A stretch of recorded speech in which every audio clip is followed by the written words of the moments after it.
हाँ जी, नमस्कार। राधे राधे, जय श्री कृष्णा। कैसे हैं सब लोग? बढ़िया, मज़े में, आनंद में। चलिए, ईश्वर आप सबको हमेशा आनंद में रखें, खूब मज़े में रखें, खूब स्वाध्याय करें, खूब अध्ययन करें, खूब मेहनत करें और अपनी कर्म पथ के ऊपर लगातार बढ़ते चलें, बढ़ते चलें और बढ़ते चलें। दोस्तों, हम लोग बात कर रहे थे 1857 की क्रांति की, और इसी चरण में हम लोगों ने देखा कि 1857 की क्रांति से पूर्व जो 1757 में ब्रिटिश ईस्ट इंडिया कंपनी की एक तरीके से साम्राज्य की जो स्थापना हुई है, इस साम्राज्य को 1857 तक 100 वर्ष पूरे हो चुके थे, क्योंकि प्लासी के युद्ध से एक तरीके से साम्राज्य की स्थापना मानी जाती है।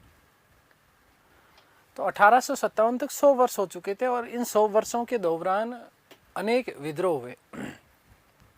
इन विद्रोह को हालांकि दबा दिया गया, लेकिन कोई बहुत बड़ा व्यापक विद्रोह नहीं हुआ। जैसे हमने वेलूर विद्रोह का पढ़ा, तो सबसे बड़ा पहला विद्रोह माना जाता है। उसके बाद में छोटे छोटे और अनेक विद्रोह हुए, जिनकी हम लोगों ने चर्चा कर ली। पहाड़िया विद्रोह की भी हमने बात करी, सांथाल जाति का विद्रोह जो था उसके बारे में हमने बात की। राजमहल तक की पहाड़ियों तक वो जो हुआ उसके बाद उनकी चर्चा करने के बाद अब जो हमारा नया टॉपिक जो निकल करके आता है, वो आता है कि 1857 की जो क्रांति हुई, ये महान जो विप्लव हुआ, भारत का प्रथम स्वतंत्रता संग्राम जिसे कहा जाता है, इस प्रथम भारतीय स्वतंत्रता संग्राम के पीछे क्या कारण थे?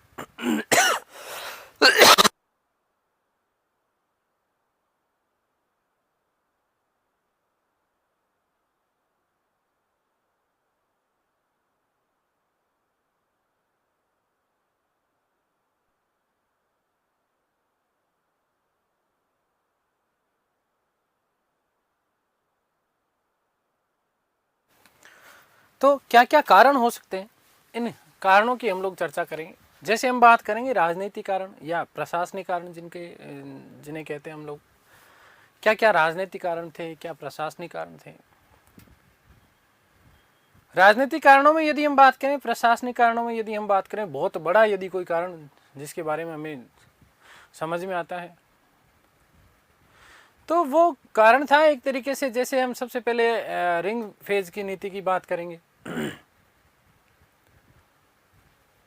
अधीनस्थ पार्थकी की नीति की बात करेंगे, राज्य हड़प नीति लॉर्ड डलहौजी के द्वारा। किस प्रकार से भारतीय साम्राज्यों को ब्रिटिश साम्राज्य का जबरदस्ती अंग बना दिया गया। जैसे अवध की बात करेंगे तो कुशासन का आरोप लगाया गया, नवाब वाजिद अली शाह। अवध हालांकि अंग्रेजों का आश्रित राज्य हुआ करता था। रिंग फेज की नीति, अधीनस्थ घेरा जिसे हम बोलते हैं, 1765 से लेकर के 1813 के दौरान विशेष रूप से इस नीति का अनुसरण किया गया। लॉर्ड वेलेस्ली ने सहायक संधियां की। अभी हाल ही में फर्स्ट ग्रेड में एक प्रश्न पूछा गया था, फर्स्ट ग्रेड जो संस्कृत शिक्षा विभाग में हुआ, उसमें ये प्रश्न पूछा गया था, सहायक संधि करने वाली प्रथम रियासत कौन सी थी? उसके बारे में भी चर्चा करेंगे। हैदराबाद के जो निजाम हुआ करते थे, निजाम एक तरीके से राजा, तो उनकी हम चर्चा करेंगे। किस प्रकार से सहायक नीतियां की, क्या क्या सहायक नीति के तहत क्या क्या प्रावधान किए गए, किस तरीके से भारतीय राज्यों के चारों तरफ एक घेरा बनाने की योजना बनाई गई ताकि ब्रिटिश साम्राज्य का विस्तार किया जा सके। पहली बात। फिर हम थोड़ी सी बात करेंगे आर्थिक कारणों की। अंग्रेजों ने किस प्रकार से भारत का प्लासी युद्ध के बाद में आर्थिक रूप से किस प्रकार से शोषण किया, किस प्रकार से उन्होंने बंदोबस्त व्यवस्था लगाई, राजस्व व्यवस्था एकत्रित करने की जो उनकी नीतियां थी, दमनात्मक जो नीतियां थी, किसानों को बहुत बुरी तरीके से प्रताड़ित किया गया। भारत का एक जन सामान्य व्यक्ति, उस जन सामान्य व्यक्ति का जीना दूभर हो गया इस दौरान। हम बात करेंगे स्थायी बंदोबस्त की बात करेंगे, हम रैयतवाड़ी की बात करेंगे, हम मालवाड़ी की बात करेंगे। तो ये सारी की सारी बातें, ये सारी की सारी चर्चाएं हम लोग करने वाले। हम थोड़ा सा बात करेंगे सामाजिक और धार्मिक कारणों की। भारतीय जो समाज था, उस समाज के जो रीति रिवाज थे, जो परंपराएं थी, जो पीढ़ियों से चली आ रही थी, जो युगों से चली आ रही थी, उनके साथ में छेड़खानी करने का प्रयास किया गया। अंग्रेजी शिक्षा को जबरदस्ती थोपने का प्रयास किया गया। भारतीय लोगों को जबरदस्ती ईसाई बनाने का प्रयास किया गया। 1856 में तो लेफ्टिनेंट, ईसाई कर्नल और पादरी इस प्रकार के पद बना दिए गए यहाँ पर, ताकि भारतीय लोगों को ज़्यादा से ज़्यादा ईसाई धर्म में परिवर्तित किया जा सके। भारतीय समाज का जो गरीब तबका था, इस गरीब तबके को कहीं ना कहीं किसी ना किसी रूप में, चाहे वो आर्थिक लालच हो, चाहे और किसी भी प्रकार की चीजें हो, इन समस्त चीजों के जाल में फंसा करके जबरदस्ती ईसाई बनाने का प्रयत्न किया गया। फिर हम सैनिक कारणों की बात करेंगे तो सैनिक कारण में एक बड़ा कारण वो भी आता है जिसके बारे में हम लोग चर्चा कर चुके हैं, वेलूर विद्रोह। सैनिकों के जातीय चिन्ह जो होते थे, जाति सूचक चिन्ह होते थे, जो धार्मिक चिन्ह हुआ करते थे, उन चिन्हों को लगाने से मना कर दिया गया। डाकखाना या डाकघर अधिनियम लागू किया गया। भारतीय सैनिकों के ऊपर अनेक क्रूर अत्याचार यहां पर किए गए, इस प्रकार की चीजें।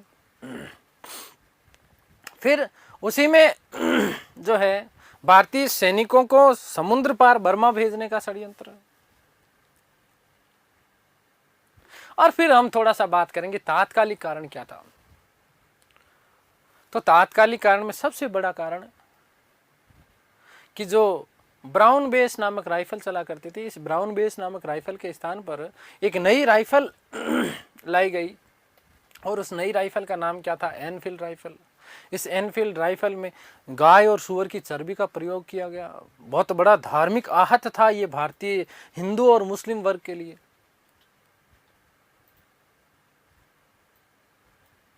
क्योंकि हिंदू धर्म में गाय पूजनीय है और सूअर जो है मुस्लिम धर्म में हराम है। तो इस प्रकार कहीं ना कहीं भारतीय लोगों के सामाजिक जीवन हो, चाहे आर्थिक जीवन हो, चाहे धार्मिक जीवन हो, इन समस्त चीजों में घुसने का जबरदस्ती प्रयास किया गया और भारतीय लोगों की भावनाओं को आहत करने का प्रयास किया गया। यही बड़ा कारण था, ये सारे के सारे कारण कि जिसके कारण भारतीय लोगों के अंदर का जो मन का जो गुस्सा था, ये गुस्सा फूट पड़ा और महान विप्लव के रूप में उभरा। और ऐसा उभरा कि अंग्रेजों की बखिया उधेड़ दी, चमड़ी उधेड़ दी मार मार करके। वो तो ठीक है, दुर्भाग्यवश भारतीय लोग कहीं ना कहीं, क्योंकि उस समय कई राजा भी ऐसे थे, कई रियासतें भी ऐसी थे जिन्होंने केवल और केवल अपने आर्थिक हित साधने के लिए कारण लिए भारतीय लोगों को और अगले 100 वर्ष तक गुलामी की जंजीरों में जकड़े रहना पड़ा मजबूरीवश। कहीं ना कहीं यदि वो 1857 की क्रांति में ही यदि भारतीय लोगों के बाकी लोगों के सहयोगी के रूप में स्थापित हो जाते तो शायद भारत 1857 में ही आजाद हो चुका होता। तो ये सारी की सारी हम लोग चर्चा करने वाले हैं। 1857 की क्रांति के कारण हम लोग पढ़ रहे हैं, ध्यान से देखिएगा।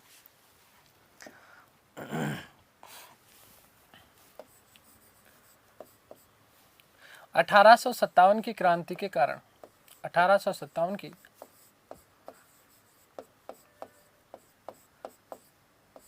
क्रांति के कारण, क्रांति के कारण कौन कौन से कारण थे देखिएगा। सबसे पहले हम बात करेंगे राजनीतिक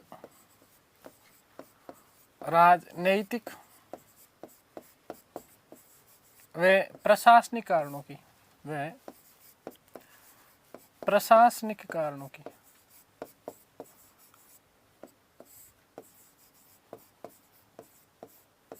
ठीक है। उसके बाद में हम चर्चा करेंगे आर्थिक कारणों की, कौन कौन सी आर्थिक ऐसी नीतियां थी जिसके द्वारा भारत का शोषण किया गया। तो आर्थिक कारण,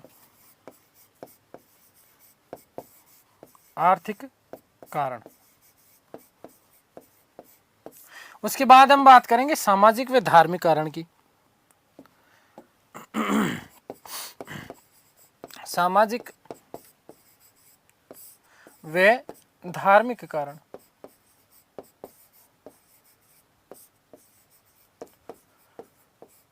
उसके बाद हम बात करेंगे सैनिक कारणों की। किसकी बात करेंगे? सैनिक कारणों की।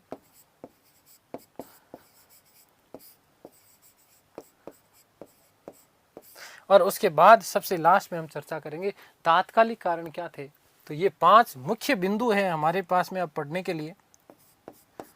तात्कालिक कारण, तात्कालिक कारण, चलिएगा सब 1 2 3 4 और 5। देखिएगा एक एक चीज़ें बहुत ज़्यादा बताऊंगा मैं आपको। मेरा प्रयास ये रहेगा कि डिटेल में आपको चीज़ें यहीं से समझा दी जाए, क्योंकि आपके फिर आगे चल करके एक टॉपिक और आएगा, ब्रिटिश भारत में की आर्थिक नीतियाँ, ठीक है ना। तो वहाँ पर भी हम थोड़ी सी यही वाली चीज़ें वापस आने वाली है, भू-स्थायी बंदोबस्त आएगा, है ना, रैयतवाड़ी व्यवस्था आएगी, महलवाड़ी व्यवस्था आएगी, तो ये सारी की सारी चीज़ें आने वाली है, ठीक है। तो हम इन 5 कारणों की विशेष रूप से बात करने वाले हैं। सबसे पहले हम चर्चा कर लेते हैं राजनीतिक कारण।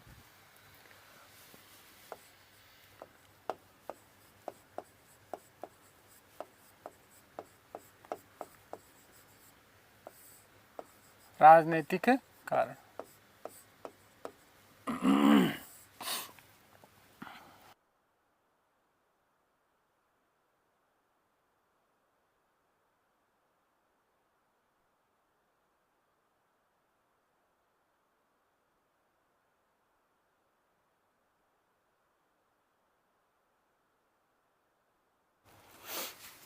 इन राजनीतिक कारणों को समझते हैं हम लोग, ठीक है। थोड़ा सा मैं जानबूझ करके आपको यहाँ थोड़ा सा डिटेल में करवा रहा हूँ, उसके पीछे कारण भी है, ठीक है, बाद में पता चलेगा वो कारण क्या है। देखो सुनो 1857 से पूर्व ब्रिटिश सर्वोच्च सत्ता की स्थापना 3 चरणों में मानी जाती है, और इस ब्रिटिश सत्ता की जो स्थापना हुई, इसके जो 3 चरण हुए, इन तीनों चरणों का उल्लेख एक व्यक्ति हुए जिनका नाम था ली वार्नर। ध्यान से सुनना बेटा, व्यक्ति का नाम क्या था? ली वार्नर। व्यक्ति का नाम क्या था? ली वार्नर। ये ली वार्नर साहब क्या कहते हैं? ये ली वार्नर साहब कहते हैं कि 1857 से पहले भारत में ब्रिटिश साम्राज्य की जो स्थापना थी, ये स्थापना, साम्राज्य की स्थापना जो थी वो 3 चरणों में हुई है। कितने चरणों में हुई है बेटा? 3 चरणों में स्थापना हुई है BIC की, ब्रिटिश ईस्ट इंडिया कंपनी साम्राज्य की स्थापना। साम्राज्य की स्थापना, ध्यान से सुनना, समझना, इसको बहुत जरूरी है ये। चाहे आप फर्स्ट ग्रेड का एग्जाम दे रहे हो, चाहे RS का दे रहे हो, चाहे UPSC का दे रहे हो, चाहे पटवार का दे रहे हो, चाहे किसी भी शिक्षक भर्ती परीक्षा का एग्जाम दे रहे हो, बहुत महत्वपूर्ण बातें हैं ये, ठीक है। तो ली वार्नर ने एक बात कही कि भारत में ब्रिटिश ईस्ट इंडिया कंपनी के साम्राज्य की स्थापना 3 चरणों में हुई, और इन तीनों के तीनों चरणों का उल्लेख उसने अपने एक ग्रंथ, और उस ग्रंथ का नाम है the native of India. Lee Warner का एक ग्रंथ है जिसका नाम क्या है? द नेटिव ऑफ इंडिया, इस द नेटिव ऑफ इंडिया में ये सारे के सारे इन कारणों का जो है उल्लेख करता है। द नेटिव ऑफ इंडिया में वो बातें लिखते हैं। क्या बातें लिखते हैं? ये 3 जो चरण बताए इन्होंने, कौन कौन से 3 चरण बताए? ध्यान से देखना, ध्यान देना बेटा। पहला जो चरण माना जाता है वो 1740 से लेकर के 1764, इनको समझाऊंगा मैं, एक एक चीज को सुन ला। 1740 से लेकर के 1764, और 1764 तक का जो था सबसे बड़ा, इन्होंने क्या नीति अपन अनुसरण की, कौन सी नीति इन्होंने अपनाई? तो इस दौरान इनकी जो नीति थी वो रियासतों के समक्ष आने की नीति थी। क्या चीज बेटा? रियासतों के समक्ष आने की नीति। रियासतों के समक्ष आने की नीति, समक्ष आने की नीति अपनाई। किस प्रकार से? पहले इसको समझिएगा, फिर आगे की बात और आगे हम करेंगे। किस तरीके से बेटू जी? ध्यान रखो भाई, 1740 तक एक केवल और केवल सामान्य कंपनी के रूप में थे, सामान्य व्यापारी के रूप में थे एक तरीके से। 1717 में मूर्ख लंपट राजा गणित कायर फर्रुखसियर, मुगल बादशाह फर्रुखसियर ने इन अंग्रेजों को बंगाल में मुफ्त व्यापार करने का एक दस्तावेज जारी किया, एक दस्तक जारी किया, एक फरमान जारी किया और इसी के तहत ये बंगाल में घुस गए। 1740 में बंगाल का जो नवाब था उसका नाम था अलीवर्दी। इस अलीवर्दी के समय उन्होंने बंगाल में आसपास घेरा बनाने का प्रयास किया।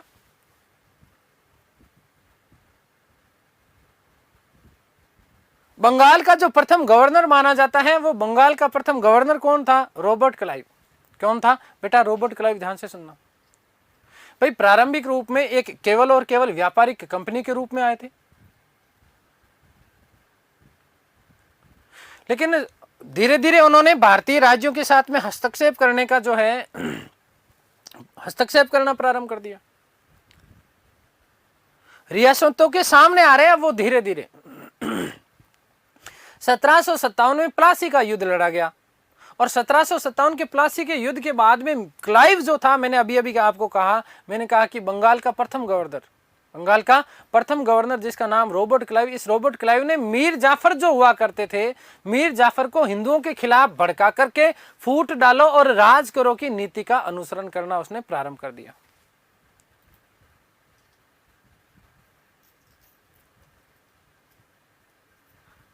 उसके बाद 1764 तक बक्सर का जो युद्ध लड़ा गया 1764 में, 22 अक्टूबर 1764 को, इस 1764 के बक्सर युद्ध के बाद में बंगाल में अपने आप को पूर्ण रूप से स्थापित कर लिया। किसने स्थापित कर लिया? इन अंग्रेजों ने। और स्थापित करने के बाद में देखिए, ये आपके केवल नॉलेज के लिए बता रहा हूं, इतना ज्यादा आपको अंदर वैसे जाना नहीं है, लेकिन फिर भी एक दिमाग में एक पिक्चर सेट रहे उसके लिए।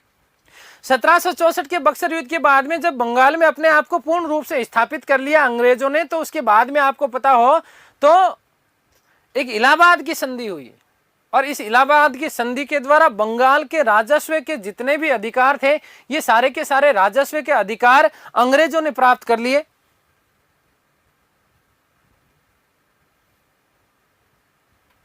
अंग्रेजों ने क्या कर लिए? ये सारे राजस्व संग्रहण करने के सारे अधिकार प्राप्त कर लिए। इसी दौरान आप लोगों को पता होना चाहिए कि उन्होंने कलकत्ता में, बंगाल में कई जगह जो है अपनी खुद की टकसालें स्थापित कर ली। टकसाल का मतलब समझते हो ना, जहां पर सिक्के ढाले जाएं। तो इस दौरान ये चीजें उन्होंने की, राजस्व का अधिकार प्राप्त कर लिए। कब तक? 1764 ईस्वी तक। फिर उसके बाद में जो हम दूसरी नीति की हम बात करते हैं, दूसरी नीति आपकी कौन सी है? 1765 से लेकर के 1813 के मध्य की नीति। 1765 से लेकर के 1813, नंबर 2। पहली नीति कौन सी? 1740 से 1764 रियासतों के समक्ष आने की नीति अपनाई।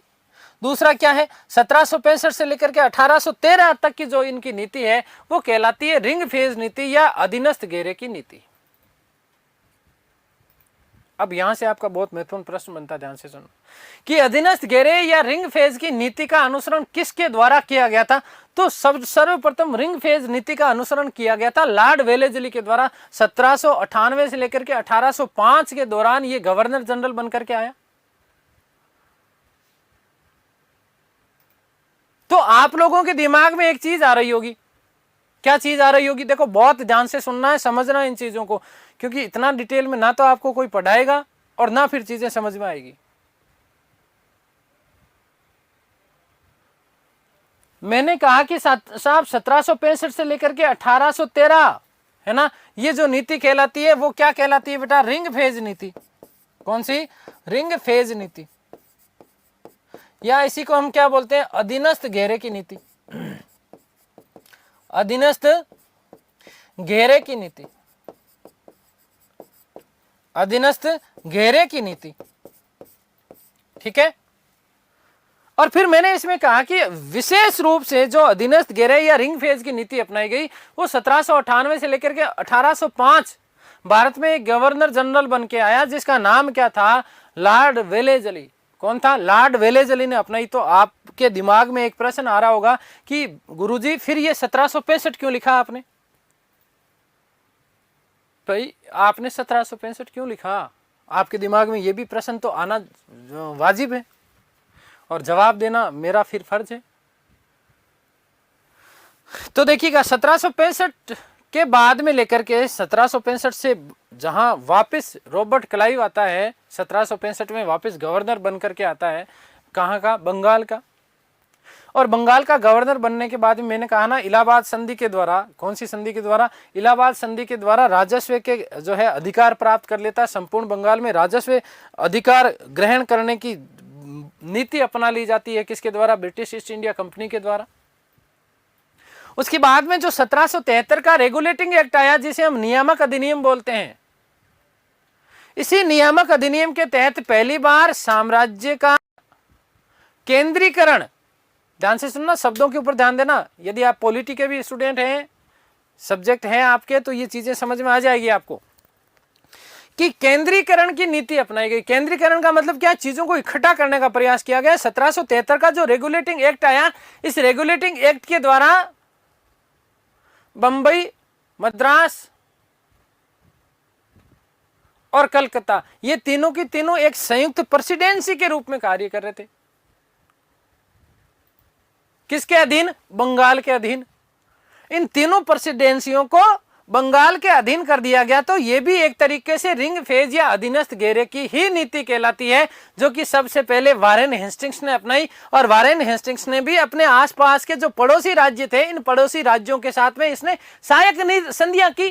किसने, वारेन हेस्टिंग्स ने, जो गवर्नर जनरल था 1772-73 के रेगुलेटिंग एक्ट में भारत का प्रथम गवर्नर माना जाता है, माफ कीजिएगा, संपूर्ण बंगाल का, क्योंकि केवल बंगाल रॉबर्ट क्लाइव, संपूर्ण बंगाल का मतलब यह था कि कलकत्ता, मद्रास और मुंबई, इन तीनों को अधीन कर दिया गया। किसके अधीन, बंगाल के अधीन कर दिया गया। और बंगाल का अधीन करने के बाद में इनका संयुक्त एक गवर्नर बना दिया गया, जिसका नाम था वारेन हेस्टिंग्स।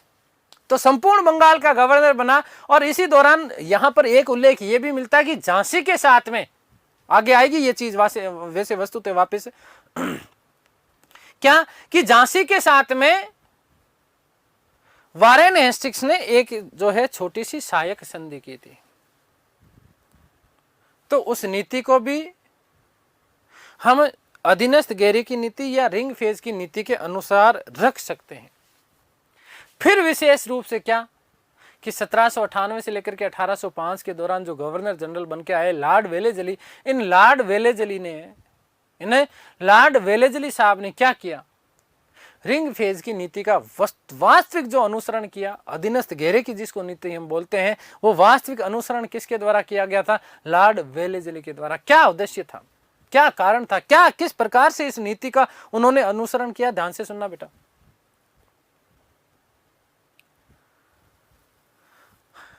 तो एक तरीके से रिंग फेज नीति जिसने लॉर्ड वेलेजली ने अपनाया, उसने क्या किया कि अप्रत्यक्ष रूप से वो रियासतों के ऊपर नियंत्रण स्थापित करना चाहता था। अप्रत्यक्ष रूप से उद्देश्य क्या है रिंग फेज नीति का, वो बता रहा हूं। अप्रत्यक्ष रूप से रियासतों के ऊपर नियंत्रण स्थापित करना चाहता है कौन, लॉर्ड वेलेजली। और उसने एक बात कही कि अपने राज्य को सुरक्षित रखना है तो पड़ोसी राज्य की भी सुरक्षा करनी पड़ेगी। यदि अपने राज्य को सुरक्षित रखना है, भाई मेरा ये राज्य है, देखिएगा मेरा ये राज्य है, और मेरा इस राज्य की यदि सुरक्षा करनी है तो मुझे इसके पड़ोसी राज्य की भी सुरक्षा करनी पड़ेगी। क्योंकि यदि किसी आक्रांता ने पड़ोसी राज्य के ऊपर आक्रमण किया तो वो अवश्य ही आपके राज्य के ऊपर भी क्या करेगा, आक्रमण करेगा। और पड़ोसी राज्य की सुरक्षा करने के लिए और खुद की सुरक्षा करने के लिए आपको क्या करना पड़ेगा, वेलेजली ने महत्वपूर्ण शर्तें रखी। कौन कौन सी शर्तें थी, ध्यान रखना। पहली शर्त कि अंग्रेजों के साथ संधि करने वाले भारतीय शासक को अपने क्षेत्रों में ब्रिटिश सेना को स्वीकार करना होगा। यदि ये राज्य अंग्रेजों के साथ में सहायक संधि करता है तो यहां पर उसे ब्रिटिश सैनिक रखने होंगे। पहली बात क्या रखने होंगे, ब्रिटिश सैनिक रखने होंगे। और ये ब्रिटिश सैनिक जब जब आपका पड़ोसी राज्य कोई आपके ऊपर आक्रमण कर देगा तो उस समय आपके राज्य की ये सुरक्षा करेगी। पहली बात कि अपने क्षेत्रों में ब्रिटिश सेना को स्वीकार करना होगा। दूसरी चीज क्या कि ये जो आपने सैनिक रखे हैं, इन सैनिकों के वेतन का भुगतान, सैनिकों के वेतन का भुगतान आप स्वयं करेंगे। राजा जो सेना रखेगा, ब्रिटेन की सेना रखेगा राजा अपने सुरक्षा के लिए, उस राजा को इस सैनिक के वेतन का भुगतान करना पड़ेगा। और यदि आप वेतन का भुगतान नहीं कर पाते हो,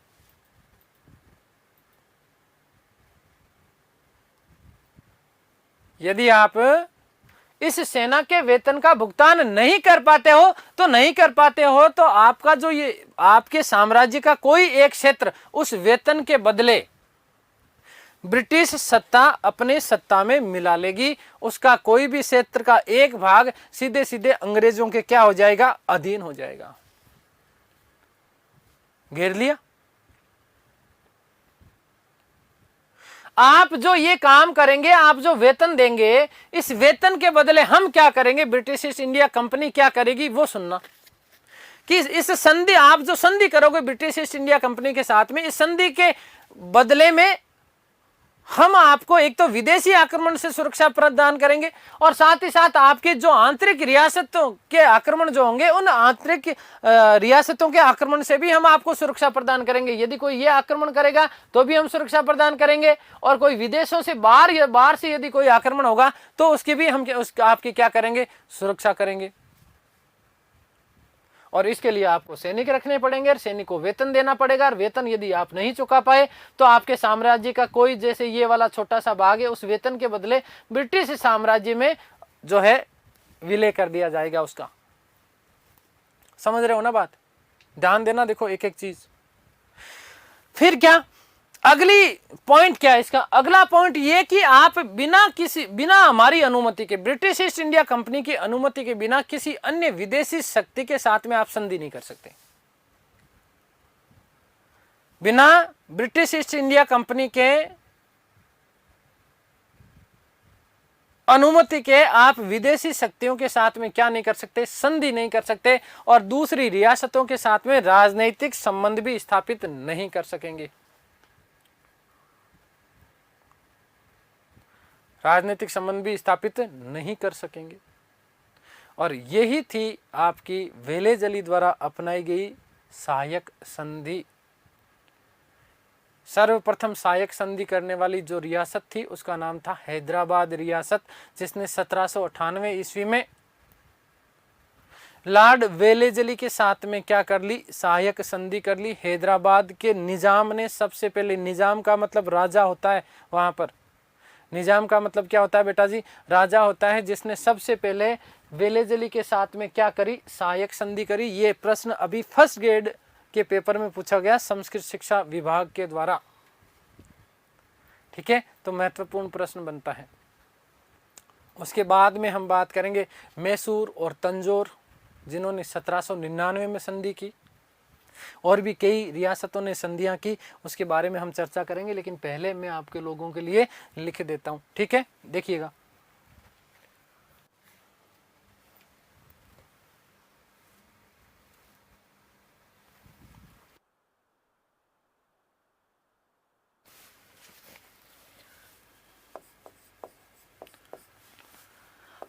राजनीतिक कारण,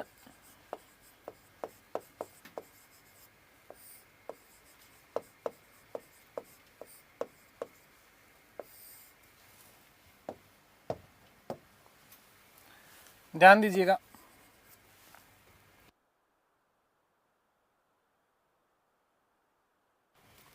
देखिएगा कि 1857 से पूर्व, 1857 से पूर्व ब्रिटिश साम्राज्य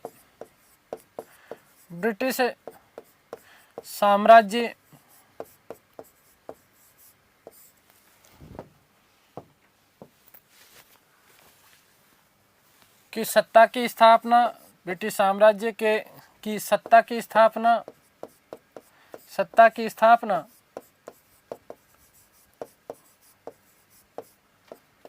भारत में 3 चरणों में मानी जाती है। भारत में 3 चरणों में मानी जाती है।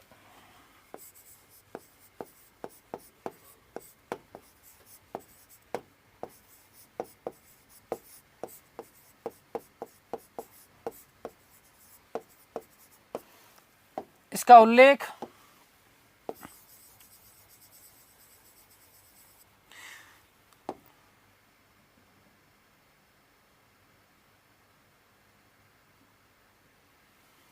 इसका उल्लेख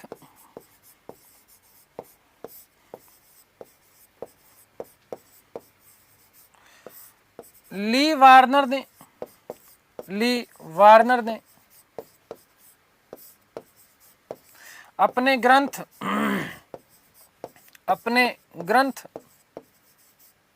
द नेटिव ऑफ इंडिया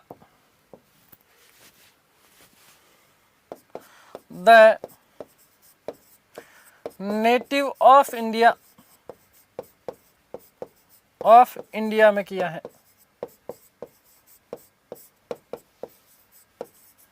कौन कौन से 3 चरण हैं लिख रहा हूं बेटा मैं, देखिएगा 3 चरण।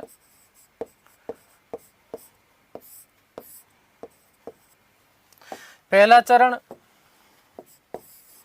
1740 से लेकर के 1764 ईस्वी, क्या चीज? रियासतों के समक्ष आने की नीति। रियासतों के समक्ष आने की नीति अपनाई।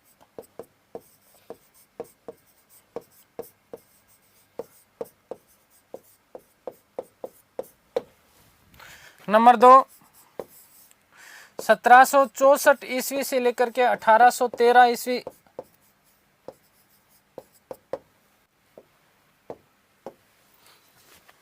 अधीनस्थ घेरा या रिंग फेज की नीति।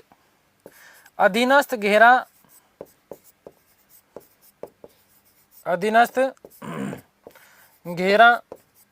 या हम इसे क्या बोलते हैं? रिंग फेज नीति। रिंग फेज नीति। नंबर 3 1813 से लेकर के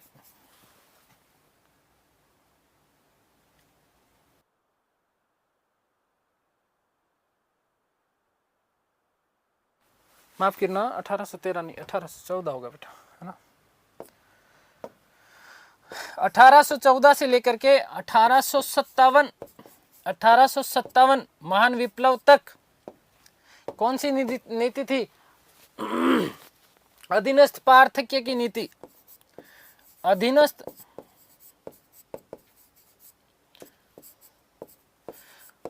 पार्थक्य की नीति। अधीनस्थ पार्थक्य नीति, ठीक है। क्या था अधीनस्थ पार्थक्य नीति? अभी हम लोग चर्चा करेंगे। इसमें विशेष रूप से हम लॉर्ड डलहौजी की राज्य हड़प नीति की चर्चा करेंगे। किसकी? लॉर्ड डलहौजी के राज्य हड़प नीति की। तो ये 2 नीतियां तो मैं आपको समझा चुका। अधीनस्थ पार्थक्य नीति का मतलब एक तरीके से हम वहां पर लॉर्ड डलहौजी के द्वारा जो राज्य हड़प नीति अपनाई गई, उस नीति की हम लोग चर्चा करने वाले हैं। सबसे पहले बात कर लेते हैं हम नंबर 1 1740 से लेकर के 1764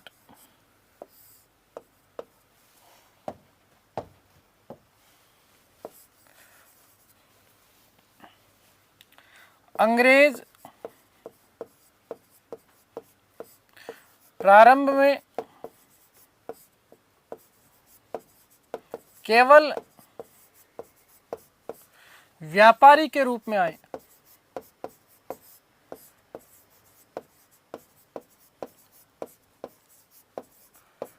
लेकिन धीरे धीरे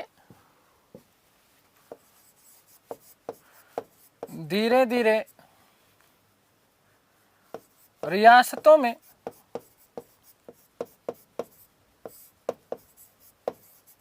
हस्तक्षेप करना प्रारंभ किया। हस्तक्षेप करना प्रारंभ किया।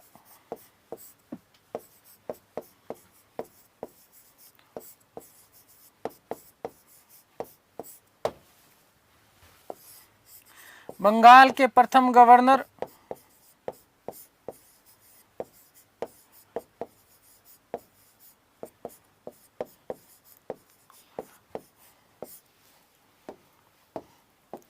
रॉबर्ट क्लाइव ने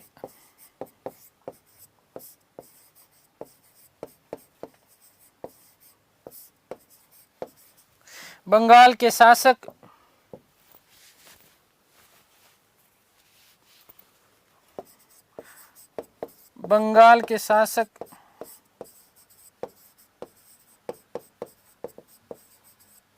मीर जाफर को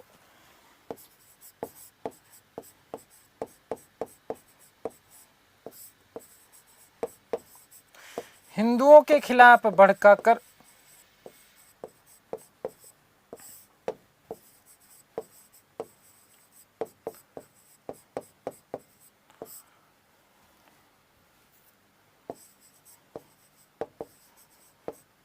फूट डालो राज करो की नीति का अनुसरण किया।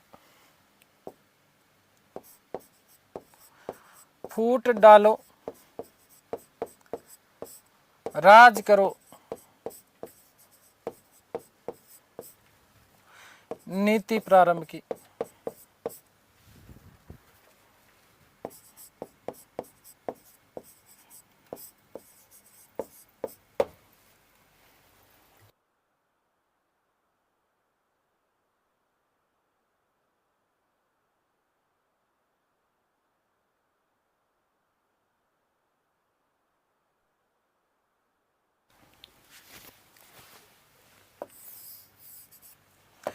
(1764) बक्सर युद्ध के बाद 1764 बक्सर युद्ध के बाद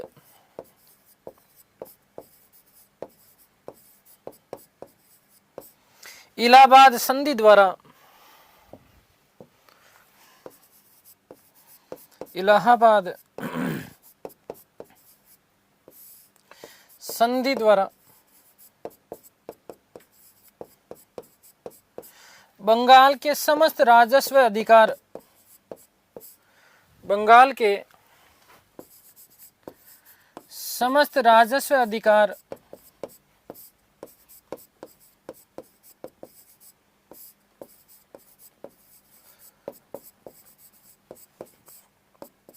बीआईसी ने प्राप्त कर लिए। बीआईसी का मतलब समझ जाओगे ना, British east India company. BIC ने प्राप्त कर लिए।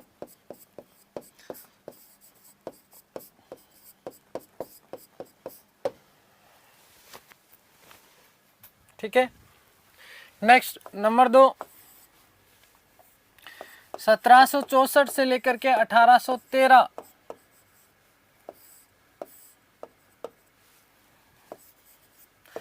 इस दौरान रिंग फेज या अधीनस्थ घेरे की नीति का अनुसरण किया गया। अधीनस्थ घेरे की नीति का अनुसरण किया गया।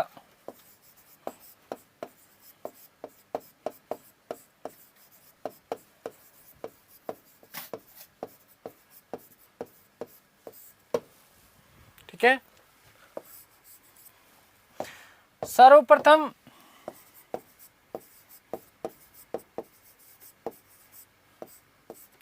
संपूर्ण बंगाल के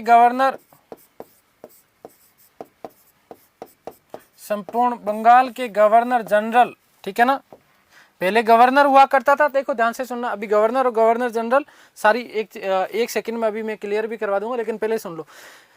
पहले गवर्नर हुआ, फिर उसके बाद में क्या, गवर्नर जनरल, ठीक है, और फिर बाद में संपूर्ण भारत का गवर्नर जनरल, और फिर क्या, वायसराय का एक नया पद आया था 1857 की क्रांति के बाद। अभी मैं क्लियर करवा दूंगा एक सेकंड में, ठीक है ना, कि क्या क्या किस प्रकार से चीजें थी। ठीक है, तो संपूर्ण बंगाल के प्रथम गवर्नर जनरल वारेन हेस्टिंग्स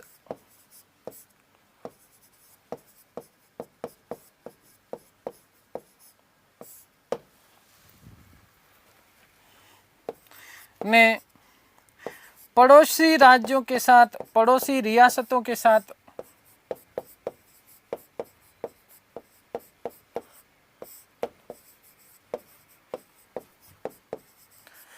सहायक संधियां की।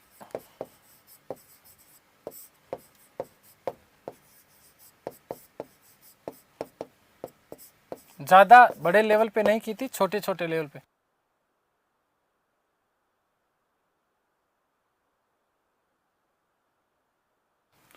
इसका उद्देश्य क्या है?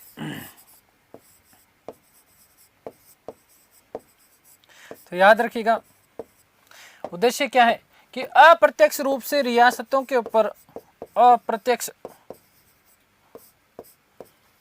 रूप से रियासतों के ऊपर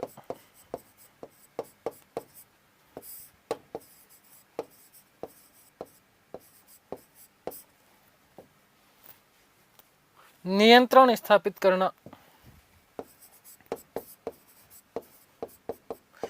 नियंत्रण स्थापित करना।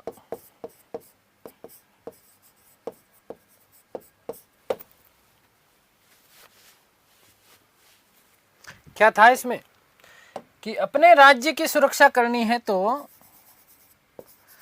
अपने राज्य की सुरक्षा करनी है तो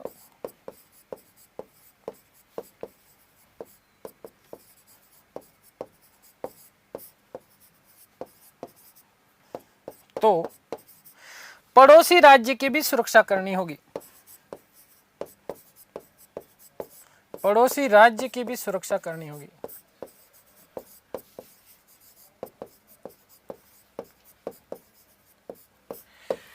ठीक है, आगे बात समझ में।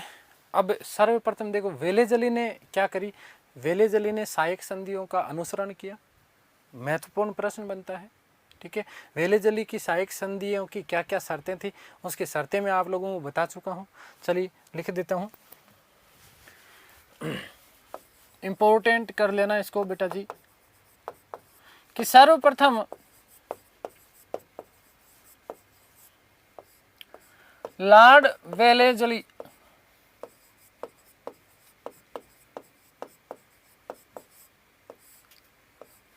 लॉर्ड वेलेजली 1798 से 1805, 1798 से 1805 ईस्वी ने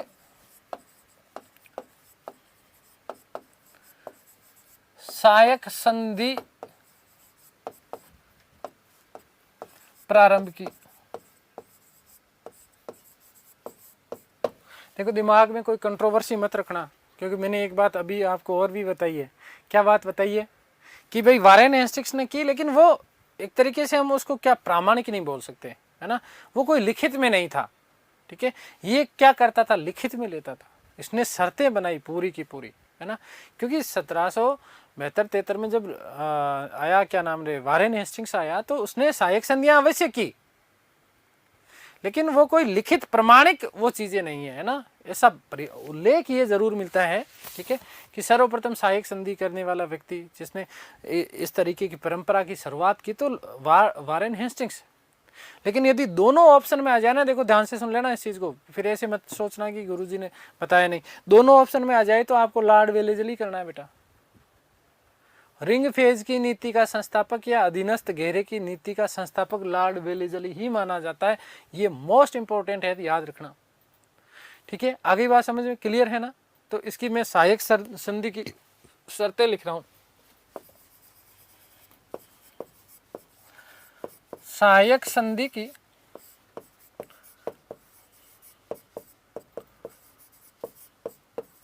शर्तें।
चलिए नंबर 1 कि सहायक संधि करने वाली रियासत को, सहायक संधि करने वाली रियासत को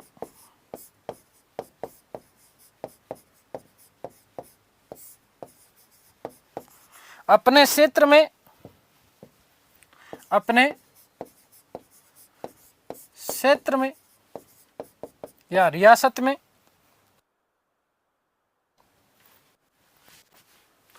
ब्रिटिश सेना को स्वीकार करना पड़ेगा। ब्रिटिश सेना को स्वीकारना होगा, स्वीकारना होगा। नंबर 2 सेना का वेतन, सेना का वेतन स्वयं राजा भुगतान करेंगे, स्वयं शासक या राजा, स्वयं शासक भुगतान करेंगे।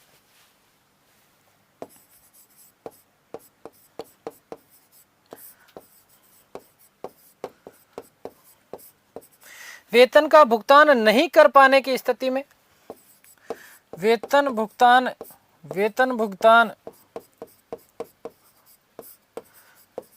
नहीं कर पाने पर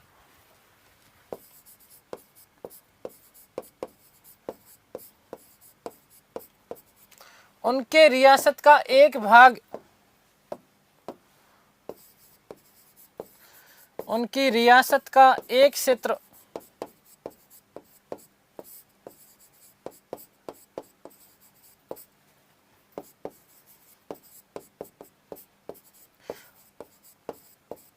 अंग्रेजी साम्राज्य में विलय हो जाएगा,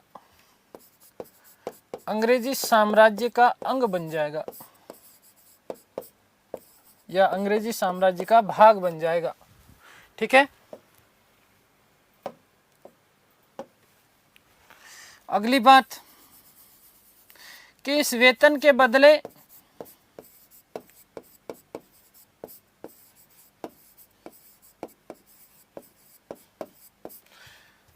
बीआईसी सैनिक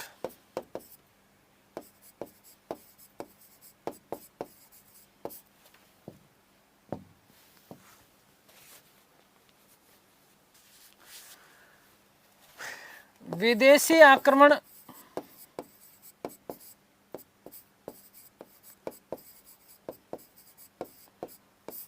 वे आंतरिक आक्रमण से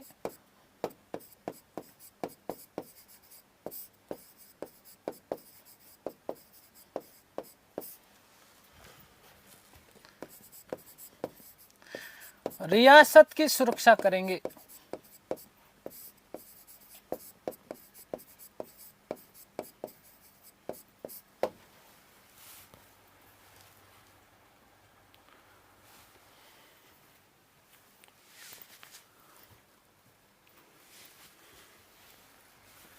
नेक्स्ट पॉइंट क्या कि बीआईसी की बिना अनुमति के, बीआईसी की बिना अनुमति के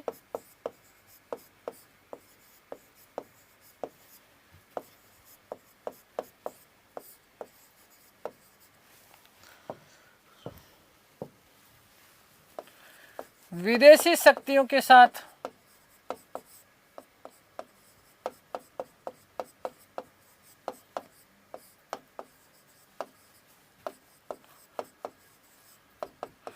संधि नहीं कर सकते, संधि नहीं।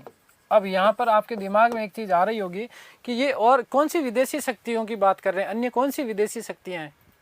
तो अन्य विदेशी शक्तियां ऐसे में देखो कौन है, पुर्तगीज भी है यहाँ पर, फ्रांसीसी भी हैं, डच भी हैं। ठीक है, तो इनके साथ में भाई अंग्रेज चाहते थे कि यदि इस प्रकार की संधि हो तो ये संधि केवल और केवल हमारे साथ में ही हो, दूसरों के साथ में वो संधि नहीं कर सकते। तो ये सारा का सारा लिखित परफॉर्मा था, ये सारी की सारी शर्तें थी किसकी, लॉर्ड वेलेजली की, किसकी, लॉर्ड वेलेजली की। और फिर क्या लास्ट पॉइंट क्या कि अन्य रियासतों के साथ राजनीतिक संबंध स्थापित नहीं कर सकेंगे। अन्य रियासतों के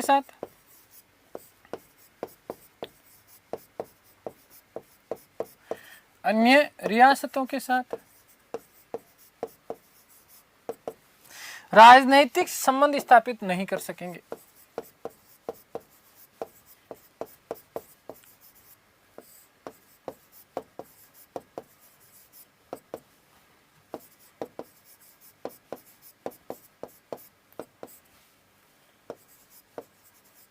ठीक है, ये तो देखो है शर्तें। ठीक है, हो सकता है कि शर्त पूछ ली जाए कि वेलेजली की सहायक शर्तियों में, सहायक संधि की निम्न में से कौन सी शर्त थी, कौन सी शर्त नहीं थी। अब हम बात करने वाले हैं कि वेलेजली द्वारा कौन कौन सी राज्य, कौन कौन से रियासतों के साथ में सहायक संधियां की गई। तो देखिएगा, ध्यान से सुनिएगा द्वारा कि वेलेजली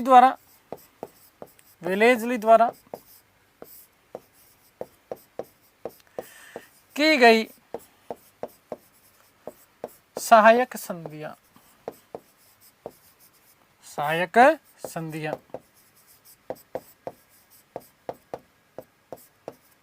ठीक है, देखिएगा नंबर 1 हैदराबाद रियासत,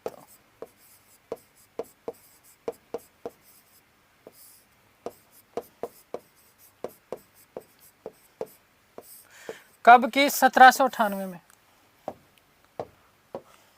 1798 कि हैदराबाद के निजाम ने, निजाम का मतलब राजा है बेटा, हैदराबाद के निजाम ने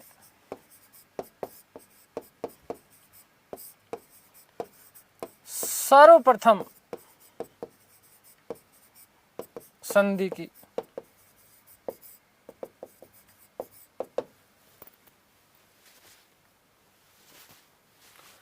नंबर 2 मैसूर व तंजौर, मैसूर व तंजौर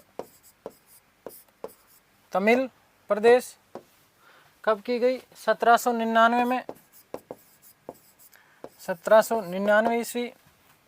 फिर नंबर 3 पे यदि हम बात करें तो नंबर 3 पे आएगा अवध, 1801 ईस्वी में। फिर नंबर 4 पेशवा बाजीराव, मराठा साम्राज्य, पेशवा बाजीराव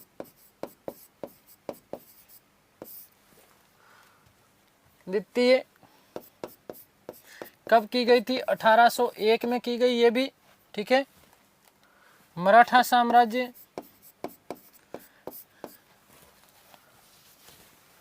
फिर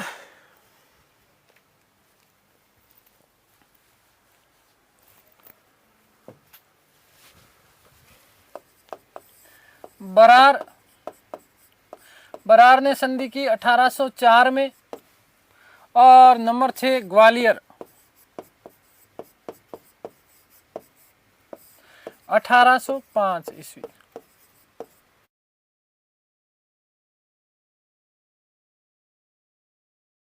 माफ कीजिएगा, बरार बेटा 1803 में, 1803 ईस्वी में।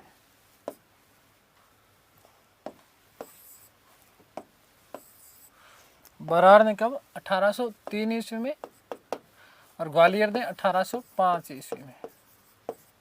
ठीक है, तो ये महत्वपूर्ण लोग ऐसे थे। अच्छा, ग्वालियर भी भाई क्या कर, 1804 माफ करना है ना, 1804 ईस्वी। तो ये महत्वपूर्ण जो रियासतें थी, इन रियासतों ने सहायक संधियां की। मैंने अभी थोड़ी देर पहले कहा, मैंने जब आपको प्रशासनिक संबंध जो है आपको समझाए थे, तब जब राज्य हड़प नीति की बात की, तब मैंने कहा कि अवध के ऊपर कुशासन का आरोप लगा करके राज्य हड़प नीति के तहत अवध को मिला लिया गया 1856 में। किसके द्वारा, लॉर्ड डलहौजी के द्वारा। लेकिन साथ ही साथ मैंने आपको ये बात भी की, मैंने कहा कि साहब अवध पहले से अंग्रेजों का आश्रित राज्य था। तो आश्रित राज्य किस समय बना, सहायक संधि के समय।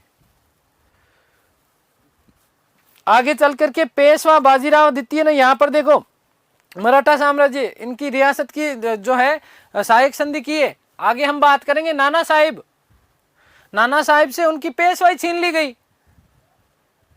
नाना साहिब से उनकी पेशवाई छीन ली गई और इसी कारण उन्होंने जो है 1857 की क्रांति में बिगुल बजाया। ठीक है, आगे बात समझ में। तो ये सारे पॉइंट आप लोगों को क्लियर हो जाने चाहिए। चलिए आगे हम बात करते हैं। देखिएगा नंबर 3 जो नीति है हमारी, जहां पर हमने बात की कि 1814 से लेकर के आपका जो है 1857, समय कितना हो गया, 1814 से लेकर के 1814 से लेकर के 1857, 1814 से लेकर के 1857।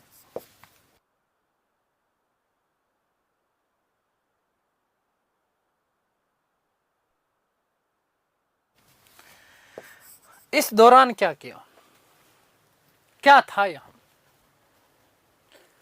अधीनस्थ पार्थक्य की नीति का अनुसरण किया गया। अधीनस्थ पार्थक्य की नीति का मतलब क्या है कि जो नीति 1813 तक अपनाई गई थी, उस 1813 तक की नीति में उन्होंने सहायक संधियां तो की, रियासतों को अपने अधीन तो कर लिया। अब उन रियासतों को अपनी ताकत दिखाई कि अब देखो हमारी ब्रिटिश साम्राज्य की तुम ताकत देखो, अंग्रेजों की ताकत देखो। अब ताकत दिखाने का कार्य किसने किया, लॉर्ड डलहौजी ने। और लॉर्ड डलहौजी ने एक नीति अपनाई जिसका नाम था राज्य हड़प नीति, या इसी को हम व्यापगत नीति भी कहते हैं। क्या बोलते हैं हम लोग, व्यापगत नीति। 1848 से लेकर के 1856 के दौरान लॉर्ड डलहौजी भारत का गवर्नर जनरल बनकर के आया और डलहौजी ने यहां आने के बाद में गोद निषेध प्रथा है जो लागू कर दी। क्या था गोद निषेध प्रथा, कि यदि कोई राजा है और राजा के संतान नहीं है तो वो पहले क्या कर लेता था कि भाई अपने राज्य को आगे सुरक्षित रखने के लिए, राज्य को वापस संचालित करने के लिए क्या किया जाता था कि किसी अपने परिवार के व्यक्ति को, संतान को गोद ले लेता था ताकि वो आगे राजा बन जाए। उसके संतानहीन है तो भाई ठीक है, उसके मरने के बाद में उसका राज्य चलता रहे। तो इस नीति के, उस चीज के ऊपर रोक लगा दी गई किसके द्वारा, लॉर्ड डलहौजी के द्वारा, कि यदि आपका कोई उत्तराधिकारी संतान नहीं है तो आप किसी दूसरे की संतान को आप गोद नहीं ले सकते। आपका राज्य उस स्थिति में सीधे सीधे, आपका राज्य उस स्थिति में सीधे सीधे ब्रिटिश सत्ता को हस्तांतरित कर दिया जाएगा, ब्रिटिश साम्राज्य का अंग हो जाएगा, उसमें उसका विलय हो जाएगा। और इसी नीति के तहत सबसे पहले 1848 में उसने सत्तारा को लूटा। सत्तारा का शासक हुआ करता था अप्पा। कौन हुआ करता था, पप्पा नहीं अप्पा, ठीक है ना, अप्पा।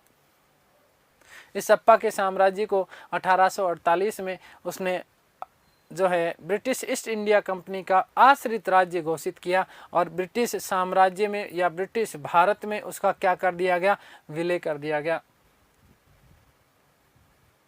और इसी सत्तारा के विलय के लिए ब्रिटिश एक राजनेता और इतिहासकार हुए जिसका नाम था जोसेफ ह्यूम। क्या नाम था, जोसेफ ह्यूम। इस जोसेफ ह्यूम ने एक बात कही, क्या बात कही कि हाउस ऑफ कॉमन्स की जब सभा चल रही थी तो उन्होंने सत्तारा के विलय के लिए कहा कि जिसकी लाठी उसी की भैंस, जिसकी लाठी उसी की भैंस। इस प्रकार की बातें कही गई किसके लिए, सत्तारा के लिए। किसके लिए, सत्तारा के लिए। ये बात आपको समझ में आ गई। थोड़ा सा मैंने आपको कहा था कि मैंने कहा कि गवर्नर, गवर्नर जनरल और वायसराय, इनमें क्या क्या फ़र्क होता है ये मुझे समझाना था, लेकिन ये मैं आपको अगली क्लास में समझा पाऊंगा क्योंकि समय हो गया है। ठीक है, चलिए दोस्तों, उम्मीद करता हूँ सारी चीज़ें आप लोगों को समझ में आ रही होगी। ईश्वर से प्रार्थना करता हूँ कि आप सब स्वस्थ रहें, मस्त रहें, तंदुरुस्त, आह्लादित और प्रसन्नचित्त रहें। इस सृष्टि की संपूर्ण खुशियाँ आपको और आपके परिवार को मिले। मिलते हैं हमारी अगली कक्षा में, तब तक के लिए सभी को धन्यवाद, नमस्कार, थैंक यू सो मच।